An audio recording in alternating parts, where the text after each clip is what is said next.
Hello, in this video I've got 3 replays in my A7M for you. This first game, you see, it's kind of to an advantage in that I'm a top tier fighter and there's no tier 7 fighters to oppose me, but the downside is that the enemy team has a 3 aircraft heavy fighter flight. This is of course before the recent patch that limited flights to only 2 planes.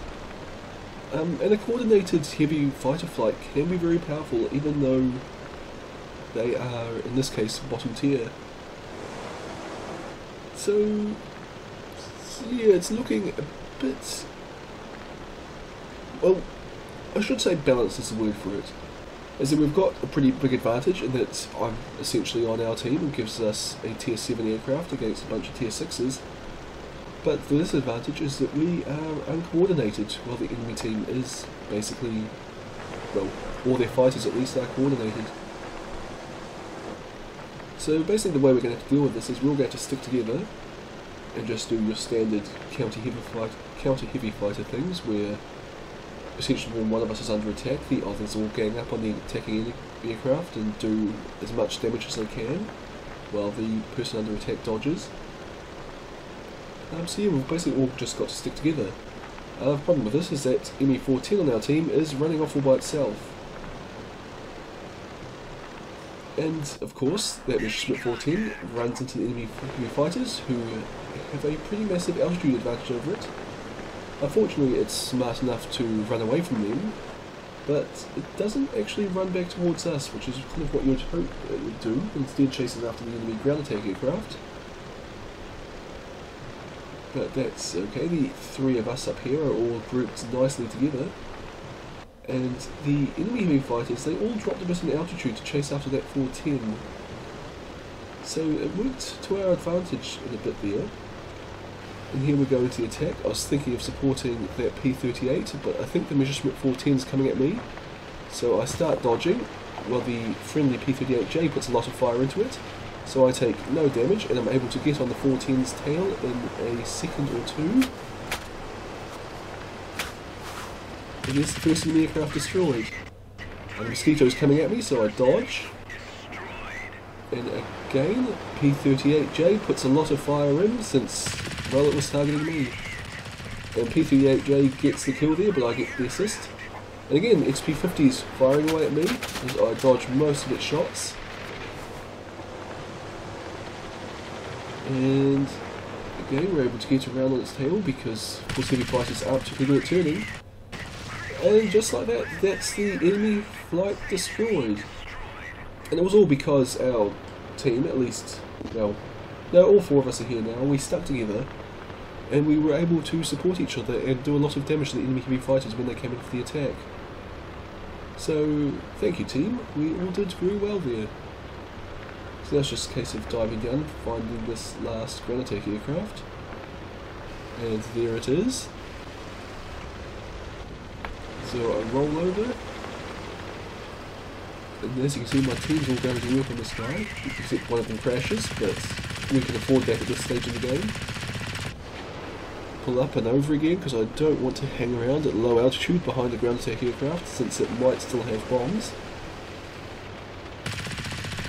And the 420mm cannons on the A7M, well, you saw there, they make very quick work of ground attack aircraft. So a nice easy win with 3 kills and an assist. This game, again, we are top tier, although it's, well, 2 tier 7 aircraft on each team, so that's pretty alright. But this game doesn't quite go as well as the last one, at least at the start. So we've spotted a Hornet, and it's diving down on a friendly aircraft which has gone off by itself, and there's now 2 enemy aircraft there, and now there's 3 enemy aircraft there, and we've just lost our first aircraft, so we're already down 1, and our team's kind of scattered a bit and isn't getting into the fight particularly quickly or as a cohesive whole, while the enemy team's all basically in one spot. So I was thinking of diving down this 109G, because it's a dangerous aircraft, but I see this A6M5's kind of isolated, and also at high altitude, so I figure I should kill this one first. starts dodging, so it avoids most of my shots, but I still take away basically a quarter of its health. Come over, put more fire into it, and I think about switching to the Hornet there, but decide that no, I have to get the A7M off the Spitfire's tail because there's no way it can do it by itself. My fire there is not very good, I get a couple of hits on it. And again, I don't want to actually get down to a turn fight with this guy because the A7M can beat me in that kind of fight. I do a fair bit of damage there, and I'm actually really lucky to avoid ramming that Spitfire on my team there, but I managed to kill the A7M, so it all worked out in the end. And now it's a 3-on-3 with all the enemy teams sitting above their AA, attacking this JO87G, which has just died. Fortunately, the JO87G actually took out most of the AA guns, and the other Spitfires died, so it's now a 3-on-1. I go after the Hornet because I figure it's the right combination of a very dangerous aircraft that I can kill very easily because I can just turn inside it and it won't really be able to run away from me. So you go first kill, therefore F, next easiest aircraft to kill. It's already on low hit points and it can't outturn me or outrun me. Taking a lot of damage from the 109G, but I should be able to kill the F4F quickly now. So it's just me versus this 109G now, and it's basically on full health, whereas I definitely am not. The advantage I've got here is that I can outturn the 109G, and at this altitude it's actually going to have a hard time running away from me. But that kind of doesn't mean much. It will still be able to break away from me, as you saw just there, and I don't have a lot of hit points. So I'm going to have to get it over friendly AA, and hope they can help me out a bit. I see it's coming at me, and once it gets within 800 meters I begin dodging. I take a few hits, but not a lot of damage, and I turn onto its tail for a counter-attack. And get a few hits on target, but my shots are going kind of all over the place. I still think I won that pass. I think I did more damage to it than it did to me. And again, it's coming around. I think this time I have an altitude advantage over it, which is helpful. Again, once it gets within 800 meters, begin dodging. Take a few more hits, and actually a really big one there. But it looks like the pilot's growing frustrated and started a turn fight with me while under AA fire, which just is not a good idea if you're on a 109G. But I'm able to get around behind it eventually. And here's the game. Again, 3 kills and an assist, but those 3 kills were in a 3-on-1 situation. So I was pretty happy with that result. This last game, I'd say the advantage is with the enemy team. Mainly because I'm the only tier 7 on my team and I'm fighting a 109Z on the enemy's team.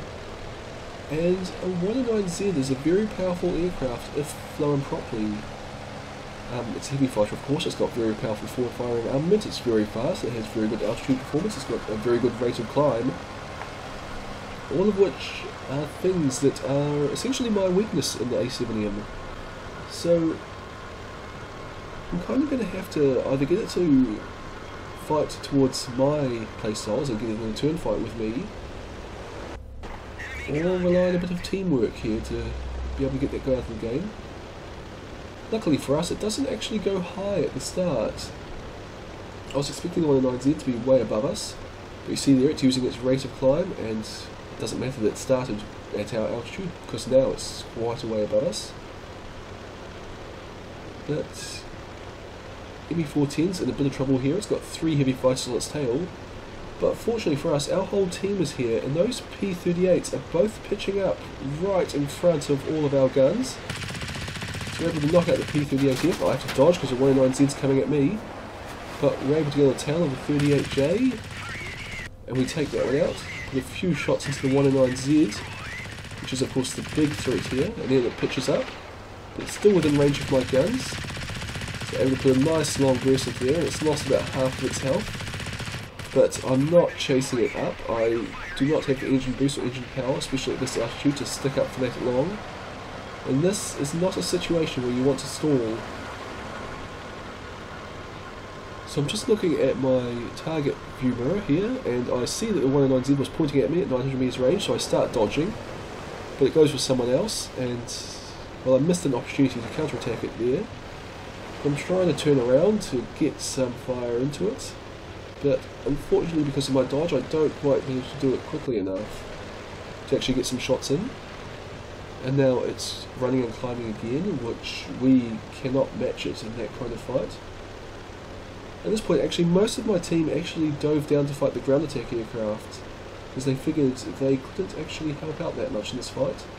Fortunately, the 109Z goes after the Messerschmitt 410, which means I'm up on there alone right now, but because I had an unobstructed opportunity to fire at it, I'm able to put in just enough damage to kill the 109Z before it gets out of my gun range, which all worked out very well for me. Kind of sucked for that Messerschmitt 410 though, that essentially died, giving me the opportunity to fire into the 109Z, but you know, I would have been the same if it was the other way around. So it's just the IL-2T left now, which should be a pretty easy kill. It's a tier below me, still has a lot of hit points though, and a tail gunner. And I've got to watch out for the hill here, because I really don't want to crash at this point of the game. Just be embarrassing. But we managed to come back around. Getting a nice long burst now without any risk of hitting a hill. And there we go. Kill number 3. So anyway, that's the A7M. I hope you've enjoyed this video, and I'll see you all next time.